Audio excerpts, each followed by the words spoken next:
Okay, good evening and welcome to this evening edition of Iyun Orach. Today's sim is Sim Nun Aleph 51. Um, we get to most people's favorite topic, Psuki the Zimra. Tell you on a personal level, growing up as a non-Orthodox kid, like I mentioned, Karbanos are very important. Not that I said Karbanos. Psuki the Zimra. I'll tell you, my first time I was in elementary school and they asked me to daven for the Shliach Sibor. I don't think I was bar mitzvah yet, maybe fifth grade, sixth grade, or whatever.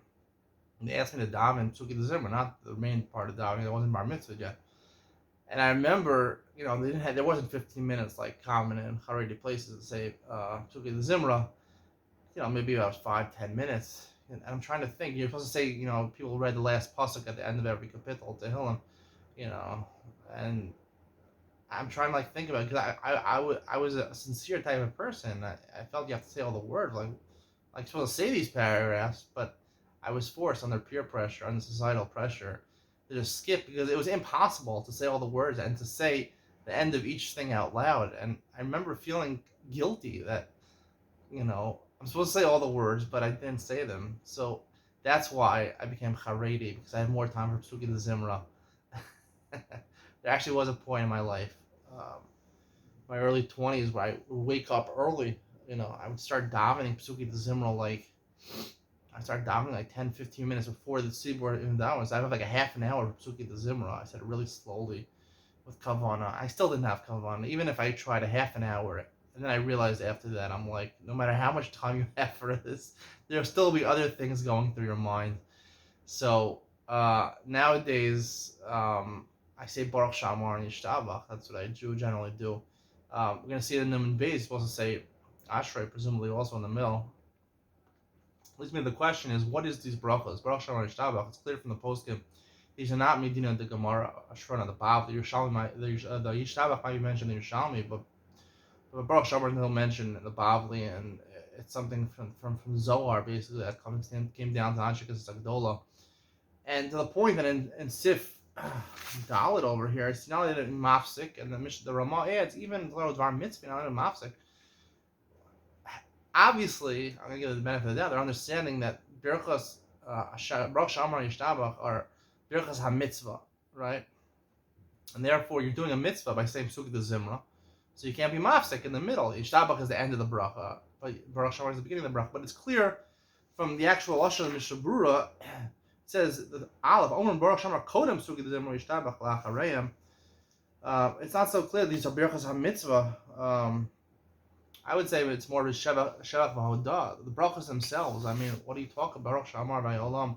We're blessing Hashem. We're not doing a mitzvah, right?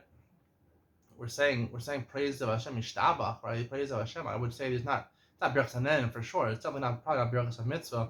It's probably Brachos HaShevach V'Hodah that we're saying to Hashem. In which case, there's no mitzvah that you're doing. There's no isn't being mafsik. I mean, this whole halacha that you can't be mafsik. The Rif and the Rush you bring the parakeh, the brachos. I didn't even look at the Rif and the Rush. It doesn't make sense to me.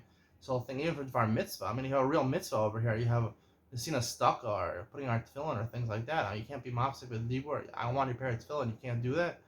I mean, it's very hard to say this. Say you shouldn't be mafsik lechachila. Okay, you can try your best, but say you can't speak in the middle to the point that you'll not do a mitzvah because you can't speak. This is a little too much for me. And to the point, really, it's hard for me is. And Sif Hey, where they make the exact same comparison to Birchas Kriya Shema. With Birchas Kriya Shema is for sure in the Gemara and Brachos. And there's Gemara that halachas about, right, Bein HaPrakim, or during the Prakim themselves, between the Prakim, right, you're allowed to Shoel Meshiv Mnei HaKavod, you're allowed to Shoel Mnei HaKavod, Meshiv L'chol Adam, and Emsa Prakim, you're allowed to Shoel Mnei HaYira, Meshiv Mnei HaKavod, things like that. There's machlokas or Yehuda and Meir about that. I mean, that's by exactly the Gemara Dafka says it, but what it says it about, but doesn't mention. There's not even mention of Psuki the Zimra in the whole Gemara. We don't even talk about Psuki the Zimra.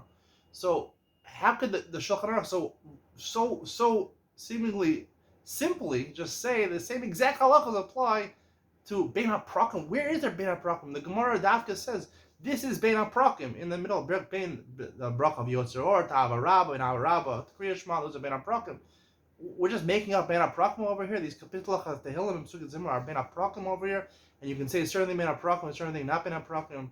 The whole thing seems very strange to me. Obviously, the Shulchan Aruch assumes some sort of Birchas mitzvah that is no mandate in the Gemara, and because the Birchas mitzvah, you can't be mafsek even for Sarach mitzvah. Very hard for me to understand. I would say rather it's Birchas Shedach V'Odah, and you could be mafsek. I don't know, that's simple to me. Tell me what you think in the comments below. See you in the next one.